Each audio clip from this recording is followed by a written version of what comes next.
Pursuant to order, I now call Senator Babet to make his first speech and ask senators that the usual courtesies be extended to him. I call Senator Babet. Thank you, President. I'm proud to say this is my first speech, and it feels damn good. President, I stand here in this great place honoured and humbled to have been given an opportunity by the people of Victoria to represent them and to be their voice here in our nation's capital. I'm most grateful, very grateful, and I will serve with further passion and an unwavering commitment to them and our great nation. I'm proud of our country. I'm proud of our flag. I'm proud of our traditions. And most importantly, President, I am proud to be Australian. Victoria, thank you. Now, I stand here as someone who has not been groomed in the political machine. I was not a staffer. I was not a long-term member of a major political party. What I am, President, what I am, is a regular Australian who decided it was time to put my hand up and have a go. A regular Australian who felt like I needed to do something to have my voice heard. I'm a staunch patriot. I love our country. I love our freedoms. I love that in Australia you can be anything that you want to be. There is nothing and no one stopping you from achieving your hopes, your aspirations and your dreams. If you only put in the work, if you only roll up your sleeves, if you only come in early and you leave late. We live in a country where effort leads to opportunity, it leads to reward, and it leads to success. President, I want to give thanks to the brave young Australians who have sacrificed so much, many of whom have made the ultimate sacrifice in the conflicts around the world, both recent and past, so that we can all stand here today in a safe, prosperous, sovereign, independent and plentiful country where we want for nothing. Now, when our diggers went overseas to defend our country, to defend our way of life, to defend the values that we hold dear, they did so as Australians, not as the left, not as the right, just Aussies. To our diggers, I salute you, now and forever. You are better men and women than what we could ever hope to be here in this place. My family and I arrived in Australia in 1990. I was only 7 years of age. I was born on a small island of Rodrigues, which is part of the Mascarene Islands. It is to the east of Mauritius, which is itself to the east of Madagascar. It's a beautiful island. It's approximately 108 square kilometres in size. Now, to put that into perspective, Greater Melbourne, well, that's about 10,000 square kilometres in size, and Greater Sydney about 12,400 square kilometres in size. So why did my parents decide to come here to Australia? Why here? Why not somewhere else? Well, they decided that with 2 young children, they needed to do something to give their boys the opportunities which they knew that Australia could provide. The opportunity to grow up, have a decent life, and most importantly, to pursue their dreams and their goals, no matter what those might end up to be in the future. When we arrived here in Australia, my parents said nothing, not a thing. Like many others who have come before, my parents worked hard for everything they had. Now, this is a story which is not dissimilar to the many other migrants from all over the world who now proudly call Australia home. Proudly call Australia home.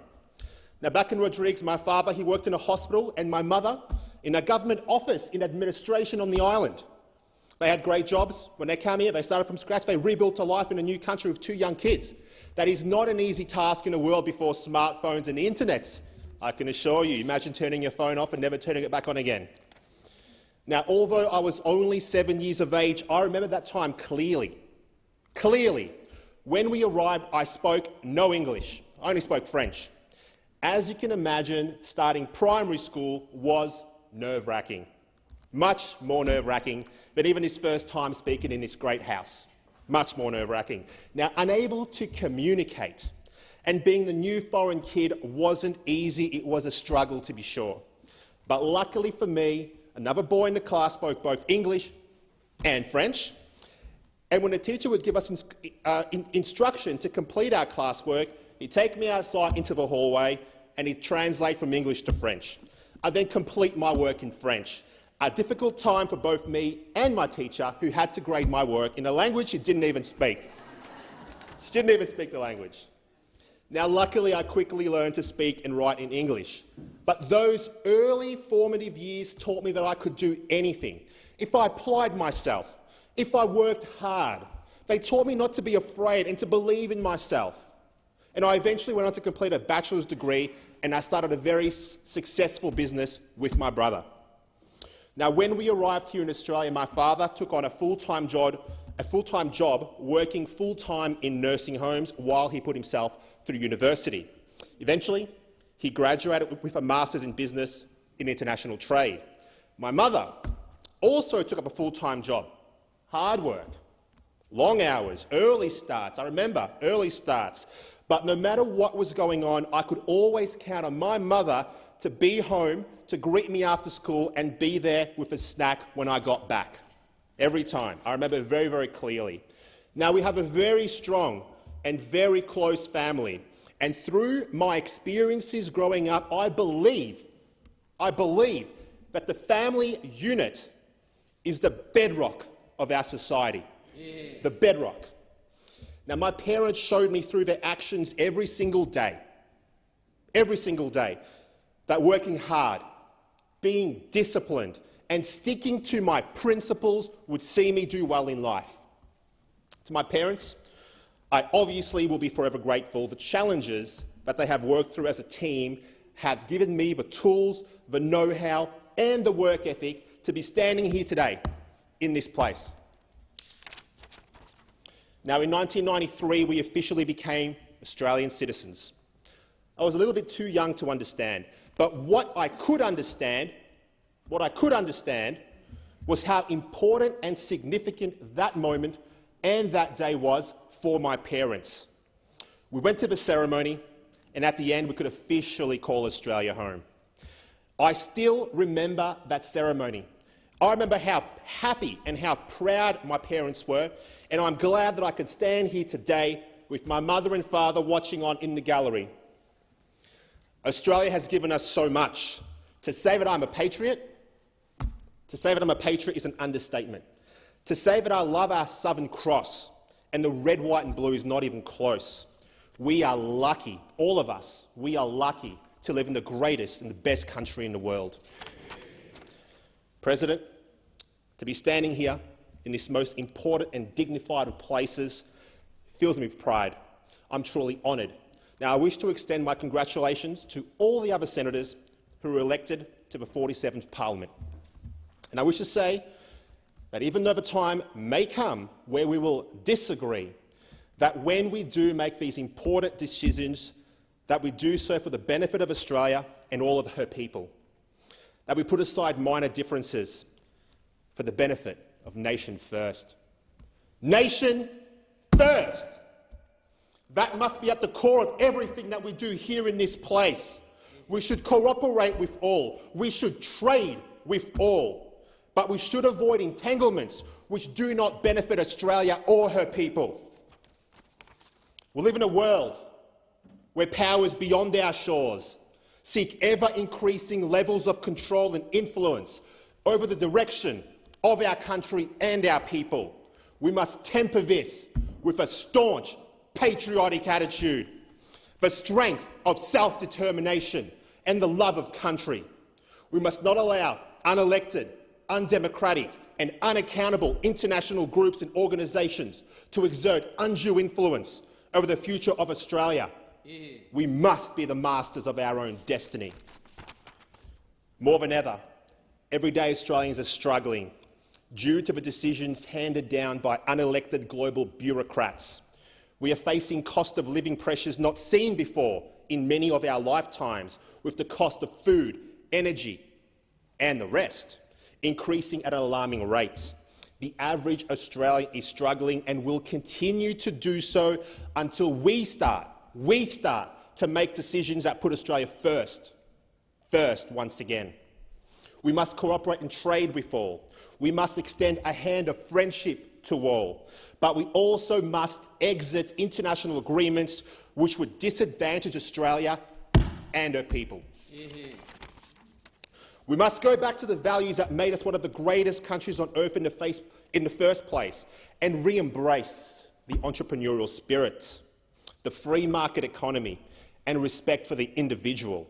Let us re-embrace capitalism, not crony capitalism, where the business class colludes with the political class to stitch up the average Australian. I speak of unfettered capitalism, where companies will compete for the dollar in your pocket and the best amongst them will rise and the worst will fall. Let us discourage monopolies while focusing on supporting business growth and encouraging healthy competition. With healthy competition comes reward for the Australian consumer. For too long, we have allowed our country to march towards collectivism.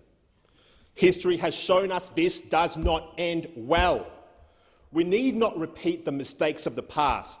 We need to instead look towards our future, where individualism, entrepreneurship, freedom of speech, freedom of association and the free market are once again placed back in their rightful place as beacons of hope in an increasingly darkening world. We must become a nation which makes things again. Our manufacturing sector has been decimated and sent offshore, once again at the behest of unelected global bureaucrats. Let's take the brakes off our businesses and our entrepreneurs.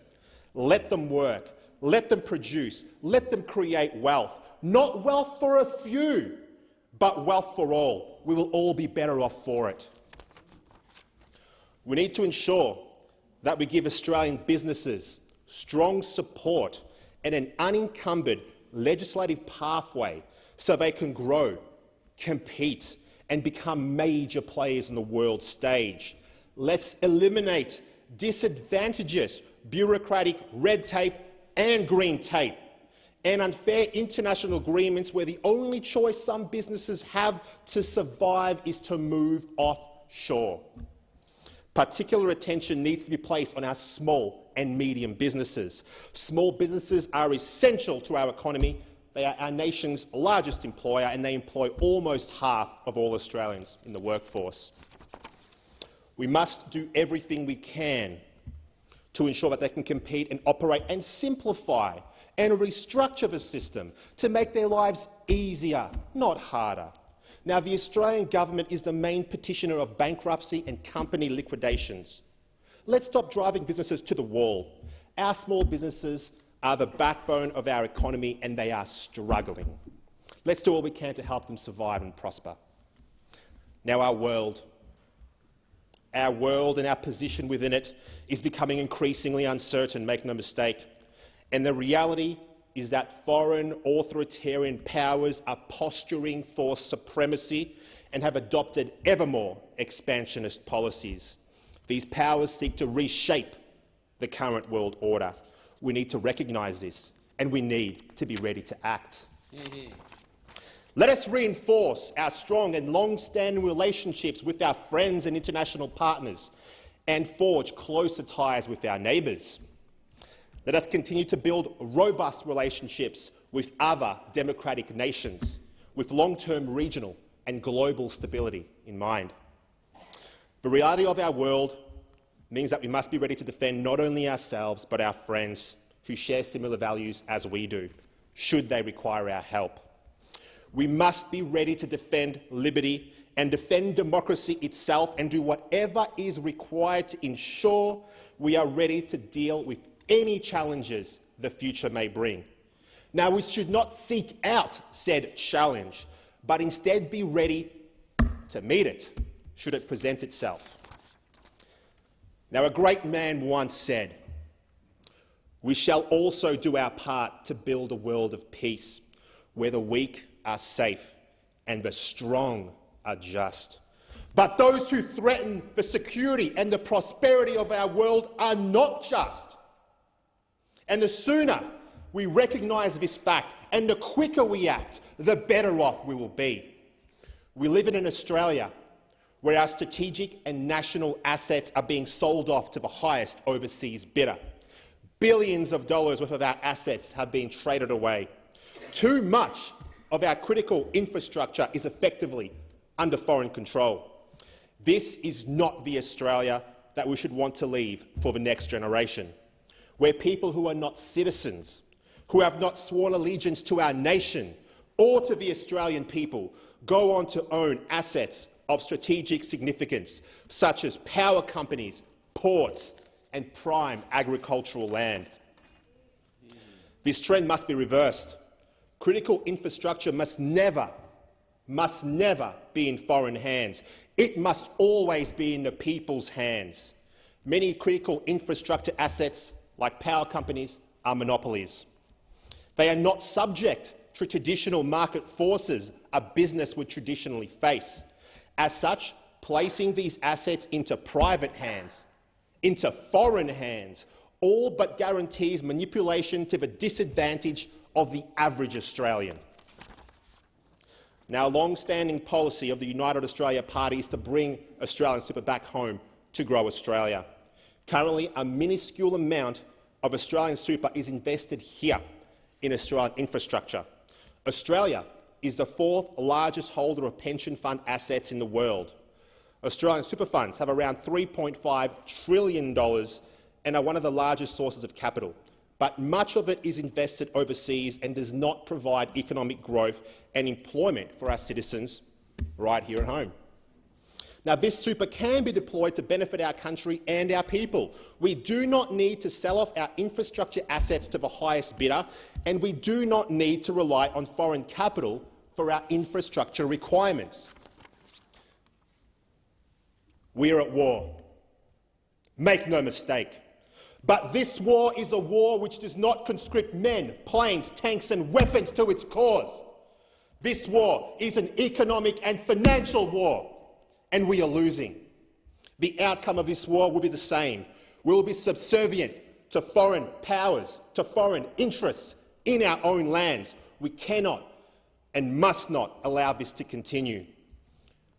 We are witnessing the steady decline of our traditional institutions, such as family, marriage, religion, the sanctity of life, patriotism, borders and education, to name a few. This is not an accident, but rather by design. Radical Marxist ideology has been marching through our institutions for some time. Terms like white privilege and gender fluidity have now become commonplace. Marxists see the world as being inherently unequal. They seek to address this apparent inequality by tearing down the very fabric of our civilization so that it may be rebuilt in their Fawkes utopian vision, a vision which would seek to destroy the very systems that have made us one of the greatest countries in the world and turn us into a shadow of our former selves. A nation which bows to the whim of big government, where the individual is snuffed out in favour of collectivist ideology, where freedom of speech, thought and religion is a thing of the past. This is classic divide and conquer strategy, and it is nothing new. History is full of examples of this. For too long, we have allowed those who would seek to control and subvert the democratic process to divide us. Let us instead draw focus to what unites us, rather than to what makes us different. Let us rediscover a love of individualism, a love of freedom, and remember always that the best welfare is a job, that the best security is a home, that the best life is a family, and the best country, it's Australia. If we had more political parties, we would have a greater diversity of ideas, and that can only be a good thing for our country.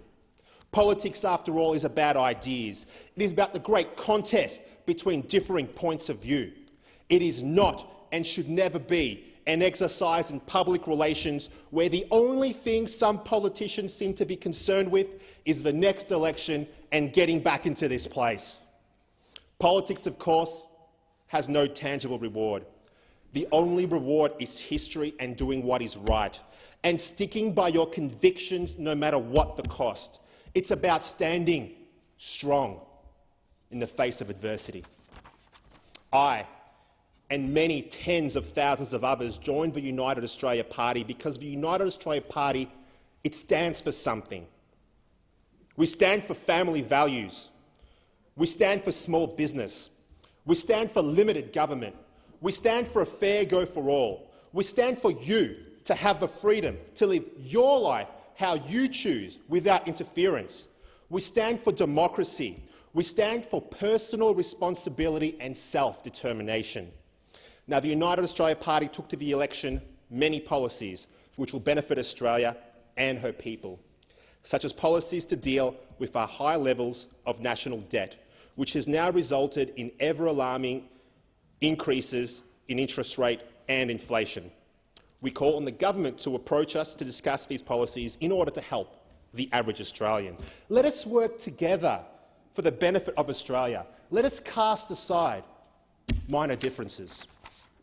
Now, members of the United Australia Party, we come from all walks of life. Young, old, rich, poor, white, black, brown. Doesn't matter. Doesn't matter. Because at the end of the day, we're all Australians, we're Aussies, and from whatever land we come, we must speak with one voice to save our country. We must be united in one belief, and that belief is freedom and a fair go for all. Now, to the members and supporters of the United Australia Party and to the people who voted for us, I want to say thank you. I stand here to represent you, and I'll never stop fighting for you and for our great nation. To my fellow candidates, thank you for the tireless work you put in throughout the campaign. To the volunteers who stood out in the cold handing out how-to-vote cards, I am most grateful. To my family in the gallery, thank you for believing in me and thank you for being by my side for the many months of campaigning. To my brother and best friend Matt, thank you for absolutely everything and for always being there by my side. To Clive Palmer, thank you for believing in me and for your commitment to Australia and its people. Thank you for leading by example and for having the courage to step up and do something about the direction of our country and challenging the status quo. You have given a voice to tens of thousands of disconnected Australians who did not have one before.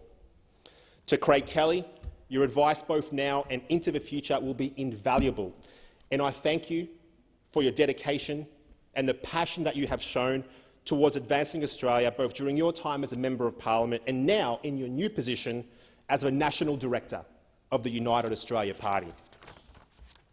To everyone at UAP head office, thank you for your tireless work.